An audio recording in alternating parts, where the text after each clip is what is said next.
반갑습니다. 타임 레버리지, 시간을 들여 막대한 수익으로 치환한다. 7월달 하반기가 밝았습니다. 여러분들께서 굉장히 기다리고 기다리셨던 그런 하반기가 밝았는데요. 상반기보다는 올해 2023년의 하반기는 제도권 수용의 문호가 개방되는 하나의 굉장히 중요한 기준, 원년이 될 것이라고 여러 번 반복적으로 말씀을 드렸고, 그러한 시그널들이 굉장히 다양하게 포착이 됐다라고 말씀을 드렸었죠. 그렇기에 굉장히 기대가 되는 7월달 또 시작이 됐습니다. 방송을 촬영하는 현재 기준으로서 비트코인 가격은 4,100만 원이 넘어 있는 현실이고요. 이더리움 가격도 꽤 올라서 250만 원 선을 터치해 줬습니다. 지금 현재 비트코인 캐시 그리고 이더리움 클래식이 굉장히 좀 많이 올랐고, 솔라나도 지금 어제부터 해서 조금씩 올라와주고 있습니다. 우리의 리플은 아직까지 크게 달려주지 못하면서 조금은 서운하기도 하고, 왜 못 갈까 참 안타깝기도 하고, 역시나 리플이구나 싶기도 한 그런 현실인 것 같아요. 라이트코인, 드디어 라이트코인도 반감기를 위한 펌핑이 슬슬 나오고 있네요. 16% 정도 상승하면서 100달러를 향해 열심히 나아가고 있습니다. 반감기 34일 남았고, 이제 저는 개인적으로 7월 중순을 또 기점으로 해서 굉장히 좋은 가격대가 나올 것이라고 생각을 합니다. 그렇기에 저는 라이트코인 현재 약 40개 정도 가지고 있는데요. 40개의 라이트코인 어느 정도 펌핑이 와서 100달러 이상, 120달러, 150달러 이 정도 수준까지 온다면 저는 이를 비트코인과 XRP로 또 분산해서 트레이딩 할 생각을 가지고 있거든요. 여러분들도 이런 부분에 있어서 비트, 이더, 리플을 메인 축으로 가져가시고 포트폴리오를 분산을 하시면서 이 분산된 알트코인에서의 수익률을 어느 정도 실현도 하셔도 좋지만, 개인적으로 어차피 타임 레버리지 하실 거 조금 더 확실한 토큰들에 더 집중해서 투자하시는 게 어떨까라는 저의 개인적인 생각 공유해 보면서 이어나가 보도록 하겠습니다.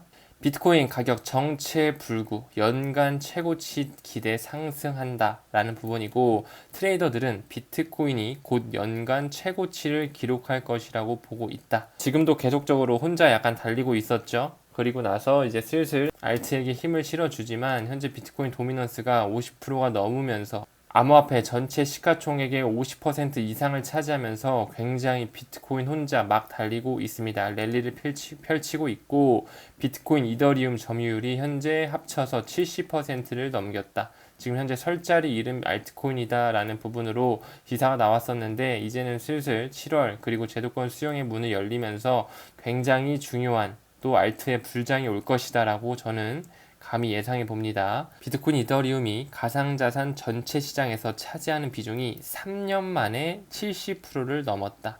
역시 역사는 반복되는 부분이죠. 이들 두 코인을 제외한 나머지 가상자산, 이른바 알트코인 가운데 상당수가 최근 증권성 논란을 겪은 데다. 이것은 미국 정부와 연관된 SEC의 영향을 많이 받았죠. 그리고 규제도 강화되면서 투자자들이 대형 코인으로 몰린 것으로 분석된다. 하지만 앞서 언급드렸던 제도권 수용이 열리는 2023년 하반기에는 이런 비트코인과 이더리움의 도미넌스가 알트의 불장을 일으킬 것이다 라고 생각을 하기 때문에, 여러분들도 조금만 더 지켜보시는 게 어떨까 라는 그런 생각을 해봅니다. 다음 기사 보게 되면 여러분도 잘 아시다시피 블랙록에 이어 피델리티가 현물 ETF 공식을 신청했잖아요. 여기서 또 한 가지 우리가 알고 넘어가야 될 것, 블랙록도 이 감시 공유 동의 내용을 포함했지만 피델리티 또한 감시 공유 동의를 포함했다라는 부분이 핵심입니다. 이 부분에 있어서 피델리티는 2021년도에도 이미 이 YG 오리진 비트코인 트러스트라는 이름으로 이미 SEC에 비트코인 현물 ETF를 신청했었어요. 하지만 기각이 됐었죠. 거부당했었죠. 왜? 너희들 시장 조작할 거 아니냐, 이런 우려사항 때문에 SEC에서 거부했었죠. 하지만 이제 블랙록도 그렇고 피델리티도 그렇고 만만하게 나오지 않습니다. 감시 공유 동의, 시장 조작의 우려를 벗어난 이런 모든 것이 다 투명하게 펼쳐지는 감시 공유 동의 조항을 포함시키면서 다시 한번 비트코인 ETF를 신청하면서 한 번 더 YG 오리진 비트코인 트러스트 명칭을 재사용했다라는 부분을 언급하고 있네요. 암호화폐는 계속적으로 발전하고 있습니다. 4차 산업혁명의 중심인 블록체인 기술을 기반으로 한 하나의 핵심 토큰들, 자산의 토큰화가 이루어질 것이고, 그 이외에 스테이블 코인, 그리고 CBDC의 어떤 구현이 실질적으로 일어나면서 계속적으로 이런 블록체인의 확장은 일어나고 있다. 그 중심에 비트코인은 하나의 상징, 이더리움은 굉장히 잘 펼쳐진 플랫폼, 그리고 디지털 세상의 화폐 XRP가 중심이 되고 있는 것이죠. 그러면서 기사가 또 나옵니다. 영국 금융서비스 시장법 공식 발효했다. 암호화폐 스테이블 코인을 규제에 포함시킨다. 역시나 이제 하반기에 들어서면서 제도권 수용의 문을 열기 위해서 꾸준하게 암호화폐와 CBDC와 스테이블 코인에 대한 규제를 포함시키고 있다라는 부분이죠. 하나 더 나가 볼까요? 캐나다도 나옵니다. 캐나다 의회위원회 국가 차원 블록체인 암호화폐 전략 수립을 촉구한다. 역시나 마찬가지로 계속적으로 암호화폐 규제 프레임이 나올 것이다 라는 부분으로 연장이 될 것 같고요. 전 페이스북 암호화폐 총괄이 얘기합니다. 미국 암호화폐 산업 뒤처지는 것 안타깝다 라고 하지만 이 이면에는 미국이 과연 본인들이 탈달러 되는 것을 모를까요? 달러가 패권이 점점 사라지고 헤게머니가 깨지면서 디지털 세상으로 돈이 가면서 암호화 시장 그리고 자산의 토큰화, CBDC의 구현이 오는 걸 모를까요? 모를 리가 없죠. 이런 식으로 대중들한테 미국 때문에 암호화폐는 안 될 거야 라는 식의 인식을 심어 놓고 배후에서는 미국은 이미 다 기득권 세력을 통해서 판을 깔아 놨어요. 여러분 잘 알고 계시잖아요.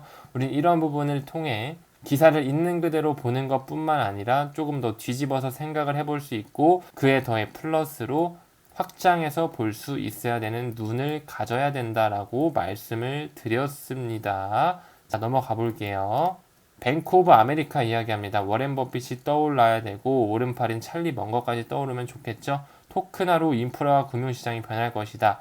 블랙록의 CEO 레리 핑크가 자산 토큰화를 강력하게 주장한 데 있어서 굉장히 파급 효과를 불러일으켰고 우리나라의 기업들까지도 자산 토큰화 STO를 이야기하고 있는데 역시나 뱅크 오브 아메리카 미국의 기득권 중에 기득권이라고 불리우는 버크셔 해서웨이의 수장 워렌 버핏이 굉장히 대주주로 있는 뱅크 오브 아메리카가 이야기를 하네요. 현존 암호화폐의 99%는 사라지면서 토큰화가 일어나면서 금융시장은 변화할 것이다 라고 이야기하고 있네요. 이런 부분에 있어서 뱅크 오브 아메리카 한 번 더 보고 가겠습니다. 버크셔 해서웨이 회장은 워렌 버핏이죠. 지분을 13% 가지고 있으면서 최대 비중을 보유하고 있다. 그 밑에는 당연히 여러분들 잘 알고 계시는 뱅가드, 블랙록, 스테이트 스트리트가 줄줄이 비엔나로 엮여져 나오네요. 이 부분에 있어서 버핏의 오른팔 찰리 먼거 한번 짚고 넘어가겠습니다. 암호화폐 허용한 미국 부끄럽다 하면서 이 찰리 먼거와 워렌 버핏 계속적으로 암호화폐는 쓰레기다, 비트코인은 쓰레기다 얘기하면서 배후에서는 마이크로 스트래티지의 뱅크 오브 아메리카가 대주주로 오르면서 굉장히 비트코인에 대한 직간접적인 투자를 했었죠. 이런 부분은 우리가 잘 알고 있어야 되고 찰리 먼거 한번 보고 갈까요? 찰리 먼거는 현재 버크셔 해서웨이의 부회장으로 CEO인 워렌 버핏이 가장 친애하는 파트너이자 최측근 인물이다. 오른팔로도 불린다. 나이가 근데 어떻게 되죠? 1924년생 99세 나이거든요. 내년이면 100살이 되시는데 건강을 더 챙기셔야 되지 않을까. 암호화폐 시장까지는 못 보고 돌아가시지 않을까. 개인적으로 좀 그렇게 생각이 듭니다. 그렇다고 제가 찰리 먼거를 싫어하는 건 아니에요. 자, 워렌 버핏은 몇 살이죠? 92세네요. 찰리 먼거 형님이 7살 더 많으시네요. 버크셔 해서웨이의 회장이자 미국의 엄청난 자산가죠. 봉급은 10만 달러라고 나오고 있네요. 이 사람한테는 그냥 봉급은 하나의 용돈이지 않을까. 왜냐? 총 자산이 거의 900억 달러에 가깝네요. 역시나 엄청난 부자다라는 부분 하나 언급하고 넘어가는 걸로 할게요.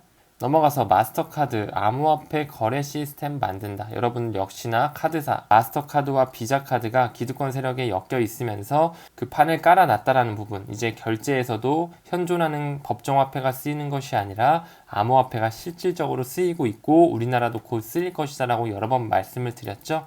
이 부분에 있어서 마스터카드는 멀티 토큰 네트워크 줄여서 NTN을 소개했다. 이 라즈 다모다란 마스터카드 가상자산 부서 부사장은 규제되는 금융 애플리케이션을 제작하기 위한 블록체인 기술로 구동되는 앱스토어라고 설명한다 하면서 영국에서 최초로 공개를 하네요. 이런 부분에서 대체 불가능한 토큰 NFT와 암호화폐 연계 신용카드 이런 부분이 계속적으로 마스터카드 그리고 비자카드를 통해서 확장되고 있는 부분 그 배후 세력에는 기득권 세력 블랙록, 뱅가드, 스테이트 스트리트, 피델리티, 모건 스탠리 등등의 세력들이 포진하고 있음을 우리는 알고 있죠. 그럼 마스터카드 봤으니까 비자도 한번 보고 가겠습니다. 비자 그리고 SAP와 협력하여 기업 결제를 보다 효율적으로 만든다. 뭘로 효율적으로 만들까요, 여러분? 당연히 암호화폐, 하나의 스테이블 코인, 하나의 국경 간 결제를 통한 블록체인을 통해 결제를 이루어지게 하겠죠. 더 확장해 나가서 역시나 SAP, 국경 간 USD 지불 테스트를 위한 디지털 통화 허브를 출시했다.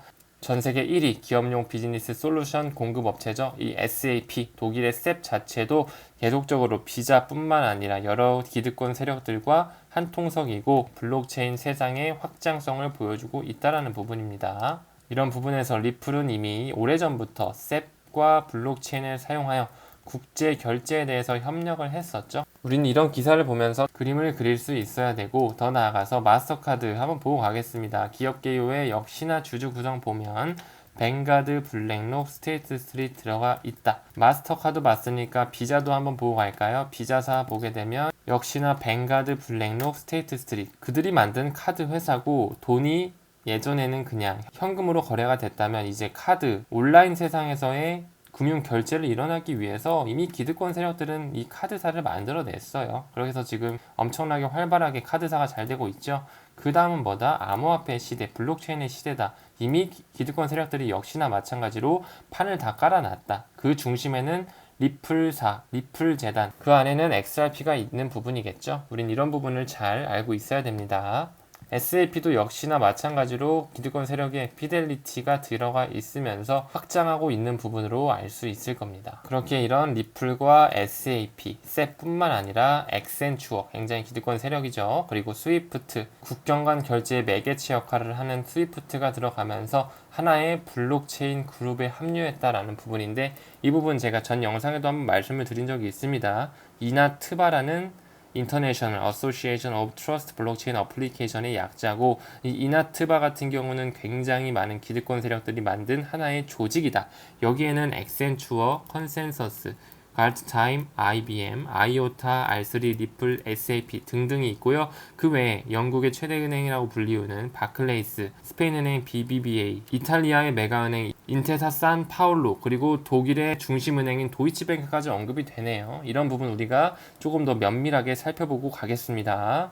앞서 언급드렸던 이나트바에 대해서 더 면밀하게 살펴보기 위해서 인터레저 프로토콜 패밀리, 그리고 ISO 2002 에코시스템에 대해서 확실하게 짚고 넘어가도록 하겠습니다. 그 중심에는 그들이 만든 국제협회죠. 이나트바, 블록체인 어플리케이션을 명분으로 해서 그 기득권 세력들이 다 같이 힘을 합쳐서 만든 조직이다. 이나트바입니다. 하나씩 보게 되면 리플이 그 중심에 있죠. 그들이 설계한 블록체인 화폐다. 역시나 인터레저 프로토콜, 분산 원장 기술, 디스트리뷰트 레저 테크놀로지를 이용한 XRP가 그 중심이 되겠고요. 하나씩 살펴보면 아이오타 있습니다. 독일의 비영리 재단이고 사물 인터넷에 최적화된 솔루션을 제공합니다. 아이오타 토큰도 있죠. 그리고 가드타임, 블록체인을 활용한 어플리케이션 개발 플랫폼 회사고, 오늘 언급드렸던 SAP, 독일의 SEP 회사 나오고 있고요. 컨센시스, 블록체인 소프트 기술 회사고요. 최대 주주로는 블랙록과 뱅가드가 들어갑니다.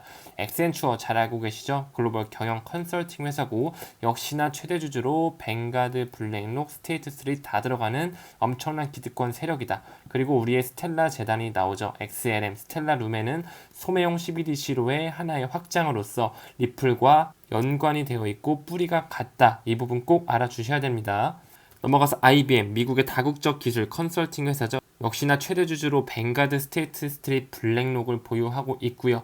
더 확장해서 R3, 세계 최대의 컨소시엄이죠. 코다의 플랫폼을 만들어냈고 ISO 2002와도 연관돼 있습니다. R3 같은 경우는 리플의 XRP를 최초의 화폐로 설정을 했고 금권 세력들이 다 들어와서 컨소시엄을 만들었었죠. 이것이 다 연결이 돼서 스위프트 2.0 망으로 들어가는데, 그 중심에는 ISO 2002가 수반되면서 리플이 RMG 그룹으로 들어가 있다. 너무나 중요하고요. TM 포럼, 이 텔레 매니지먼트 포럼, 비영리 업계 협회가 또 하나의 R3와도 연관이 되고, 그 외에 리누스 파운데이션, 오픈소스 운영체 솔루션 회사, 이 부분이 있어서 데이터 컨피던스 패브릭이 지원되면서 확장을 도와주고 있다라고 보시면 될 것 같아요. 그 밑에 JP모건 나오고 있고요. 서클사 USDC를 발행하고 골드만삭스의 자회사고 블랙록과 피델리티를 뒷배로 하고 있죠. 이런 부분에 있어서 알고랜드, 이 프루프 오브 스테이크 포스 지분 증명 방식을 증명하는 암호화폐 프로토콜이고 알고랜드 역시나 토큰으로 개발이 되어 있죠. 여기서 JP모건과 알고랜드는 또 하나의 심핀이라는 익스체인지 인피니트라는 글로벌 무역 회사 그리고 금융을 위한 하이브리드 블록체인을 제공하는 이 심핀 디지털 컨트랙 XDC를 발행한 회사와 연결이 됩니다. 이런 부분에 있어서 하나의 기득권 세력의 확장이라고 볼 수 있고 우리는 이런 큰 그림을 그릴 수 있어야 된다 라는 부분이 굉장히 중요할 것 같아요. 이 이나트바를 말씀드리면서 굉장히 많은 기득권 세력들이 언급이 됐었고 유대 자본이 섞인 세계 최대 자산 운용사들이 언급이 됐었죠. 이 부분 다시 한번 또 정리 도와드리겠습니다. 유대 자본이 유입된 블랙록을 비롯한 굉장히 많은 뱅가드, 스테이트 스트릿, 피델리티, 모건 스탠리로 확장이 되고 그 밑에는 세계 연합들이 있겠죠. 국제결제은행 BIS라든지 IMF, 국제통화기금이라든지 WB, 세계은행이 있을 겁니다. 그리고 또 미국의 3대 신용평가사, 무디스, 피치, S&P가 있을 거고요. 카드사로는 오늘 언급드렸던 비자와 마스터카드가 있었을 거예요. 그 이외에는 그들이 만든 금권 세력들로 다 하나로 엮여져 있다라고 이해를 해주시면 됩니다. 미국의 골드만삭스, 찰스 스왑, 웰스파고, 시티그룹, PNC 파이낸셜 서비스, 리플과 무관하지 않죠. 오늘 언급드렸던 워렌 버핏이 이끄는 버크셔 해서웨이 나오고 있고요. 미국의 연준 또한 사립은행의 집합체이다. 그 중심에는 또 JP모건이 들어가 있고요. 뉴욕 멜론은행, 딜로이트까지 연결이 될 수 있을 것 같아요. 유럽의 최대 은행이죠. HSBC, 그리고 바클레이스, 스탠다드 차타드가 들어가 있고요. 스위스의 최대 은행이죠. UBS까지 들어가 있습니다. 아메리칸 익스프레스 또한 버크셔 해서웨이가 지분 20%를 소유하면서 굉장히 또 엮여져 있는 부분으로 확장이 되겠고요. 그 이외에도 스페인의 산탄데르 BBVA, 프랑스의 BNP 파리바, 싱가포르의 DBS, 독일의 도이치뱅크, 중국의 중국중앙은행, 상업은행, 항생은행 있을 거고요. 태국 시암은행 이미 리플과 손을 잡았고 그 이외에 CME와 CBOE 등의 거래소들이 있겠죠. 이들이 다 한 통석이고 우리는 그 윗대가리 그 위에 유대자본이 만든 세계 최대 자산운용사들의 움직임을 보면서 미래를 예측하고 그에 맞게 움직이는 것이 굉장히 중요하다라고 말씀을 드릴 수 있습니다. 자, 이번에 블랙록 밑에 있는 뱅가드 또 한번 짚고 넘어가겠습니다. 뱅가드를 중심으로 해서 블랙록을 또 한번 통하죠. PNC그룹 역시나 리플과 연관이 돼 있다고 말씀을 드렸고 영국의 최대은행 홍콩 상하이 뱅킹 콜포레이션 나오고 있고요. 스위스에 본사를 둔 테메노스 그리고 스페인 최대은행 산탄데르 CME그룹 엑센추어 아메리칸 익스프레스 또 나오고 있죠. JP모건과 미즈호 엮여져 있고요.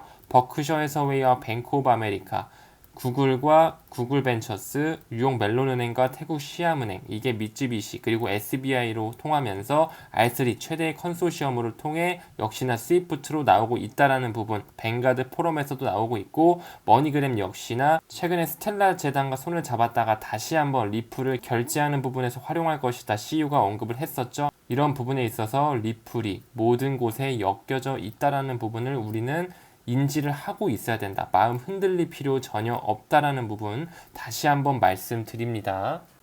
이왕 정리한 김에 끝장을 보겠습니다. 여러분들이 잘 알고 계시는 디지털 커런시 그룹도 다시 한번 언급을 해드릴게요. 81개 정도가 되는 회사들을 소유하고 있고요. 가장 유명한 것 세계 최대 암호화폐 자산 신탁사 그레이스케일, 제네시스 트레이딩, 코인베이스를 가지고 있습니다. 리플의 지분 또한 가지고 있고요. 이 부분 너무나 중요할 것 같아요. 그리고 디지털 커런시 그룹의 창시는 베리 실버트가 했지만 그 파워 비하인드 배후 세력에는 글렌 허친스가 있다고 말씀을 드렸죠.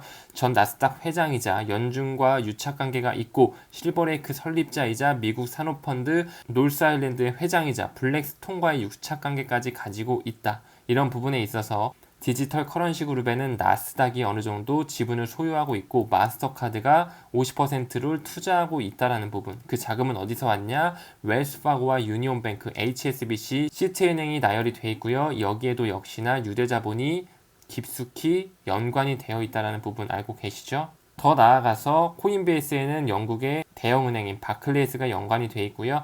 또 한 번 디지털 커런시 그룹은 아브라뱅크와 엮여져 있습니다. 아브라뱅크는 빌 바르아이드 골드만삭스의 엔지니어 출신이고요.